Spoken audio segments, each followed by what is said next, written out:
You've moved around a little bit. I know you're living in Uh, Atlanta right now, but I have here you were born in Vegas, but spent 9 or 10 years in Panama.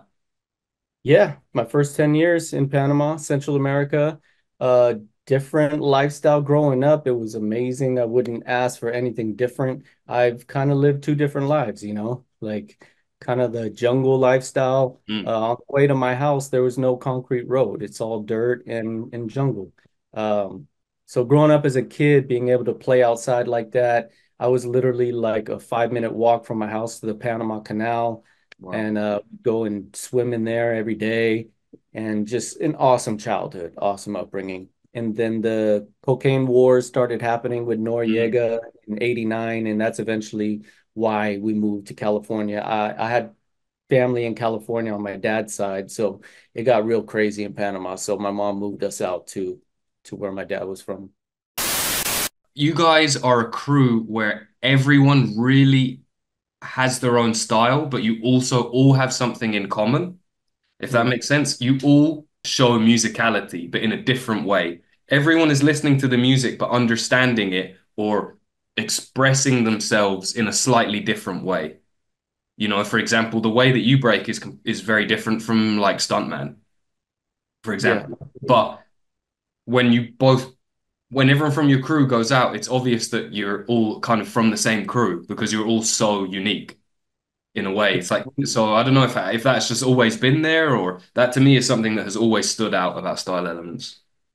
Yeah, because at the core, we have the same blueprint, Mm, right? So we have the same morals, the same values, the same mission statement, and that is to be you. And we do learn from each other and train together all the time, but we never wanted to look like each other. We mm, always thought of it like this, like Voltron, right? Everybody's their own piece, arm, leg, body, mm, head, right? And everybody's their own individual. But when we connect, it's over, right? Because it's just too much to deal with. Now, if you look at the timeline, like around the mid '90s, breaking crews, let's be honest, they kind of all broke the same. a little bit. They had the same style, maybe little differences, but they kind of did the same combos, the same moves, same top rock, Yeah. and it was getting, a little redundant. And we totally went left. We went the other direction. We were like, nope, let's be completely different. Like if I'm training with Super Dave Mm. and this guy is doing minute-long power moves like effortlessly, feet never touching the ground, perfect form. I'm like, he's got that. Yeah. Like if I'm trying to do power, I'm gonna look dumb next to him. Right. Like he's got that. Now I'm gonna do power, but I'm gonna do it in my way, Yeah. Yeah. right? And flip it differently. On the power game, that's Super Dave. Mm, Now, if I'm gonna look at like Remind and do what he's doing, he's like a Rubik's cube. mm. And he's genius on the floor, like very, very original, very slippery, technical, and and just abstract, Mm. right? But he mixes all the elements in with it as well. Now, I have a similar mentality to that, but I had to figure out because that was like my main training partner. So I had to figure out ways to make myself stand out and look different from him, but Mm. still have those that same mentality, right? So that's when things like stacking came into play Right. and all the threads and all the crazy shit that I do. Everybody had their own style, but when we came together, we knew how to look like each other in Yeah. routines and then separate and blast off into our own zones. And it made it very hard for everybody to deal with us because they had to deal with too much. That approach, everything that you just described is part of that because you guys never kind of jumped on any fads or like it seems like you always kind of just stuck to the game plan and your game plan was a little bit ahead of everyone else's.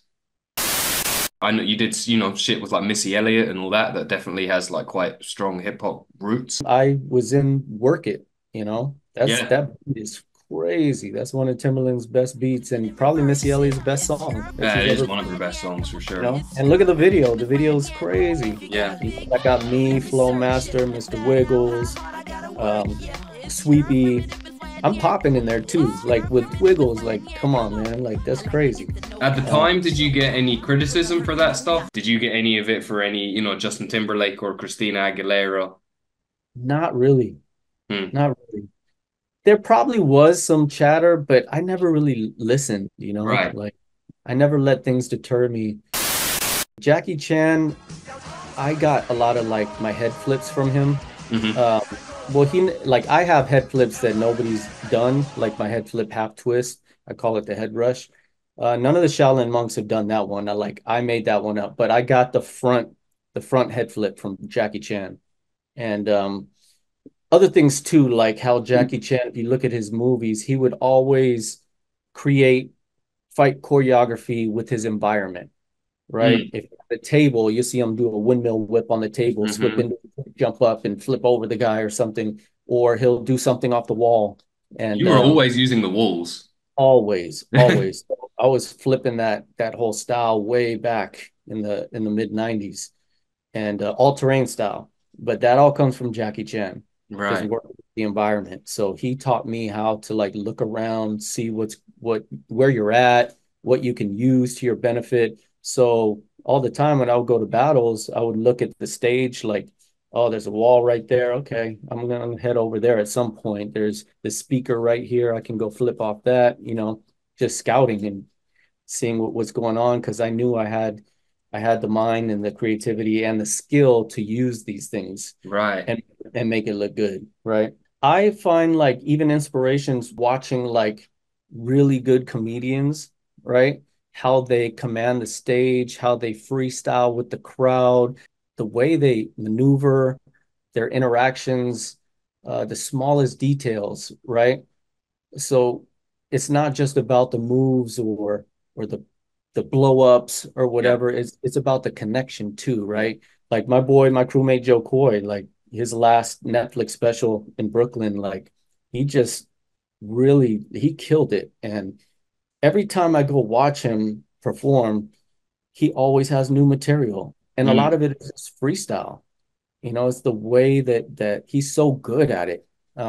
So I'm trying to get on that level with my freestyle and interactions. Wow.